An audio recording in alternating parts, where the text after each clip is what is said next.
উনি আর আওয়ামী লীগের নেতৃত্ব দিবেন বা দেশে আসবেন, মামলা ফেস করবেন, জেলে যাবেন, হ্যাঁ, বা ফাইট করবেন, যুদ্ধ করবেন, অ্যাবসার্ড। এটা ওনারা যারা বলেন যে আসছি, আসবে জাবর কাটা, নেতাকর্মীদের বরং ভুল রাজনীতি করছেন। এটা ওই যে সোহেল তাজ খুব সুন্দর করে বলেছে, আমি দেখলাম যে এগুলা হইলো ভণ্ডামি করে আবার আওয়ামী লীগের এই নেতাকর্মীদেরকে বিপদে ফেলা। যে আওয়ামী লীগ আগামী দিনে কমপক্ষে 12 টুকরা হবে, 75-এর পরে যেটা হয়েছিল 12 টুকরা হবে।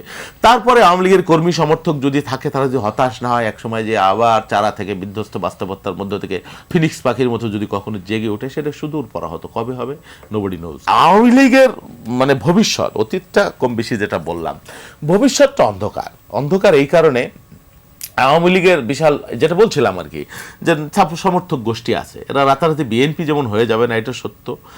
আবার এদের লিডারশিপ নাই। ধরেন একটা মানে বলা হয় না যে একটা চলন্ত জাহাজ, মানে ড্রাইভারবিহীন, ক্যাপ্টেনবিহীন জাহাজ, হ্যাঁ, লাইকে কি বলে ওই মানে অন্ধকার আটলান্টিক ওশানে যত বড় জাহাজ হোক, যত যাত্রী হোক, তার যদি ক্যাপ্টেন না থাকে, সেই জাহাজ দিকভ্রান্ত হয়ে যায়।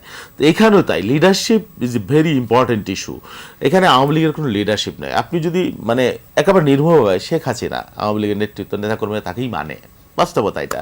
বাট প্র্যাকটিক্যালি ওনার শরীর স্বাস্থ্য এবং বয়স বাস্তবতা, মানুষ তো, আমি চাই না যে ওনার শারীরিক কোনো হোক, উনি সুস্থ থাকুক, এটা চাই, কিন্তু এটা প্র্যাকটিক্যাল যে তার পক্ষে এই বাস্তবতা সম্ভব না। বাংলাদেশের প্রেক্ষিতে নারী হিসেবে উনি আর আওয়ামী লীগের নেতৃত্ব দিবেন বা দেশে আসবেন, মামলা ফেস করবেন, জেলে যাবেন, হ্যাঁ, বা ফাইট করবেন, যুদ্ধ করবেন, অ্যাবসার্ড। এটা ওনারা যারা বলেন যে আসছি, আসবে জাবর কাটা, নেতাকর্মীদের বরং ভুল রাজনীতি করছেন। এটা ওই যে সোহেল তাজ খুব সুন্দর করে বলেছে, আমি দেখলাম যে এগুলা হইলো ভণ্ডামি করে আবার আওয়ামী লীগের এই নেতাকর্মীদেরকে বিপদে ফেলা।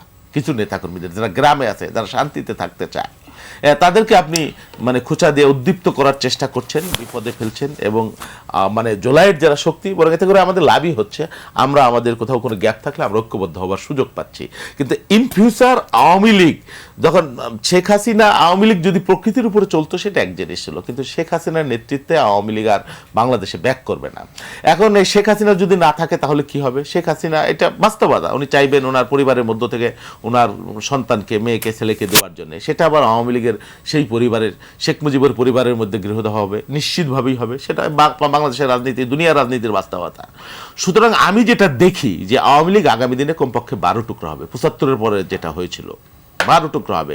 তারপরে আওয়ামী লীগের কর্মী সমর্থক যদি থাকে, তারা যদি হতাশ না হয়, একসময় যে আবার চারা থেকে বিধ্বস্ত বাস্তবতার মধ্য থেকে ফিনিক্স পাখির মতো যদি কখনো জেগে ওঠে, সেটা সুদূর পরা হতো। কবে হবে নোবডি নোজ, কেউ জানে না, সেটা একমাত্র আল্লাহ জানে। একই প্ল্যাটফর্মে আপনারা আন্দোলন করতেন, এখন আপনারা বিভক্ত হয়ে গেছেন, কথাই তো তাই মনে হচ্ছে। আপনি দেখছেন না তারা আমাদেরকে কি পরিমাণ আক্রমণ করছে? আপনি কি বলতে চান যে এগুলো ড্রামা? বিএনপি, আমার বলার সুযোগ আছে? তাহলে শোনেন, এটা জায়গা কখনো জামাত, কখনো জাতীয় পার্টির চরিত্র আর জামাত বা এনসিপির চরিত্রকে কি এক করে মিলিয়ে ফেলবেন আপনি? জামাত বাংলাদেশের কোনো রাজনৈতিক দল ছিল? এটা তো এরশাদ এটা শেষ করে দিয়ে গেছে। বললাম না, নেতৃত্ব ভেরি ইম্পর্টেন্ট ইস্যু। জাতীয় পার্টি রাজনৈতিক শক্তি ছিল না, হয়ে উঠতে পারে নাই কখনো, এবং উঠছিল, তার সম্ভাবনা ছিল, পারত সে, কিন্তু এইটা তার নেতৃত্বের কারণে ডিস্ট্রয় হয়ে গেছে। বেচা বিক্রি করে বা আরাম আয়েসে এরশাদ যেটা মানে জেল খাটতে চায় নাই। শোনেন, নেতৃত্ব কিভাবে হয়, দল কিভাবে হয়? আত্মত্যাগের মধ্য দিয়ে, স্যাক্রিফাইসের মধ্যে। জিয়াউর রহমান তার জীবন দিয়ে একটা দলের আদর্শ বলতে, খালেদা জিয়া একদিকে তার মৃত্যু, অন্যদিকে আপোষ। তিনি চলে যেতে পারতেন, তিনি তো জীবন মৃত্যুর সন্ধিক্ষণে ছিলেন। আপনি পারবেন? আপনি বলেন।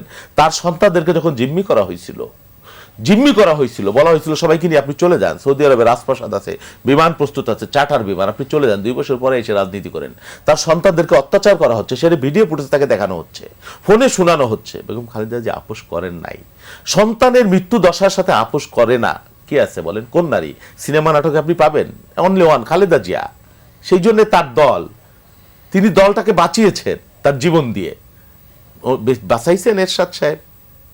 তো পার্থক্য আছে না? আপনি যদি মিলিয়ে ফেলেন, হবে না তো।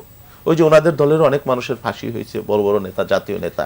তো ওনারা যদি আপোষ করতেন, হ্যাঁ, বা করতে পারতেন, বা ইচ্ছা থাকতো, তাহলে তো আপোষই হইতো, রাজনীতিটা তো হইতো না। এই আত্মত্যাগের কাহিনী, এই বিশাল ত্যাগের কাহিনী তো তৈরি হতো না। ত্যাগের মধ্য দিয়ে, আত্মত্যাগের মধ্য দিয়ে, রক্তের মধ্য দিয়ে, জীবনদানের মধ্য দিয়ে অসংখ্য মানুষের একটা আদর্শ প্রতিষ্ঠা হয়, যুগে যুগে, কালে কালে।